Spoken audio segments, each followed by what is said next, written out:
അപ്പോൾ നമ്മളിത് ഫുൾ അടിച്ച് കഴിഞ്ഞു, ചക്കാട് ഫുൾ അടിച്ച് കഴിഞ്ഞു, ചക്കാടല്ല പിന്നെ പ്ലൈവുഡ് ഫുൾ അടിച്ച് കഴിഞ്ഞു. ഇനി ഇപ്പോൾ സ്റ്റിച്ച് ചെയ്യേണ്ട സാധനം എന്ന് പറഞ്ഞാൽ ഫ്ലോർ മാറ്റ് അടിക്കണം. അപ്പോൾ ഇതാണ് നമ്മളെ ഫ്ലോർ മാറ്റ് വരുന്നത്. അപ്പോൾ ഇത് കീറി വെച്ച് സെറ്റാക്കിയിട്ട് ലെവലിൽ തൊട്ടിക്കണം. അപ്പോൾ അതെല്ലാം സെറ്റായി.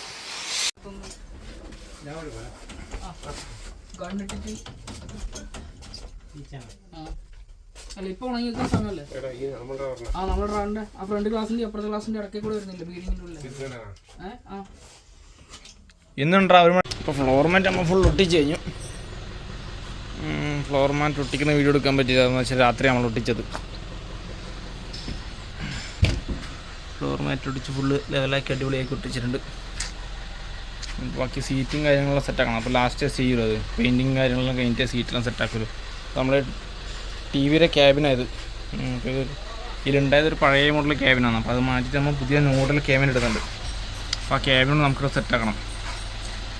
ഇത് സംഭവം വെച്ചാൽ എ സിയുടെ ബ്ലോവറാണ്. അപ്പം ഇതിലാണ് ഇത് സെറ്റാക്കേണ്ടത്. സീറ്റും കാര്യങ്ങളും കുറച്ച് വെൽഡിങ് ഉണ്ടായിരുന്നു. വെൽഡിങ് കാര്യങ്ങളും സൈഡ് സ്റ്റെപ്പ് അതെല്ലാം വെൽഡിങ് ഉണ്ടായിരുന്നു. വെൽഡിങ് പീരീഡെല്ലാം കഴിഞ്ഞ് നമുക്ക് ന്യൂ ഷേപ്പിലേക്ക് ഫ്രണ്ട് ന്യൂ ഷേപ്പ് മാറ്റി വന്നു. ഫ്രണ്ട് അപ്പോൾ പുതിയതായിട്ട് എല്ലാം സെറ്റാക്കിയിട്ടുണ്ട്. പിന്നെ ക്ലാമ്പും കാര്യങ്ങളെല്ലാം സെറ്റാക്കി കൊണ്ടൊക്കെയാണ് നമ്മൾ പുതിയ ഹെഡ്ലൈറ്റ് കാര്യങ്ങളെല്ലാം സെറ്റ് ചെയ്തിട്ടുണ്ട്. റൗണ്ട് ഹെഡ്ലൈറ്റാണ് മുമ്പേ ഉണ്ടായത്, എല്ലാം മാറി. അപ്പോൾ നമ്മളെ വണ്ടി ഫ്രണ്ട് ഫേസ് ലിഫ്റ്റ് ചെയ്തിട്ടുണ്ട്. ഹെഡ്ലൈറ്റ് ഗ്രില്ലെല്ലാം മാറിയിട്ടില്ല. പഴയ ഉണ്ടായത് ഒരു പഴയ ഗ്രില്ലാണ്. ഹെഡ്ലൈറ്റ് ഇത്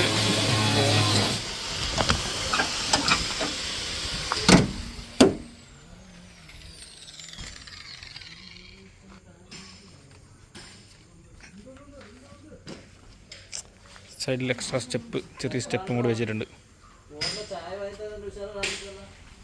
കൂടെ നമ്മൾ സ്റ്റെപ്പ് ഫിറ്റായിക്കൊണ്ടൊക്കെയാണ്. ഏകദേശം ഫിറ്റായി സെറ്റായി. നമ്മൾ അയച്ച് ക്ലീനാക്കി വൃത്തി ഗ്രൈൻഡ് ചെയ്ത് പെയിൻ്റ് അടിച്ചു. ഒരു കൂട്ട് പ്രൈമർ അടിച്ചു. അടുത്തത് ബ്ലാക്ക് അടിക്കുകയാണ്. ഇതാണ് ചൊക്ലി വെച്ചു.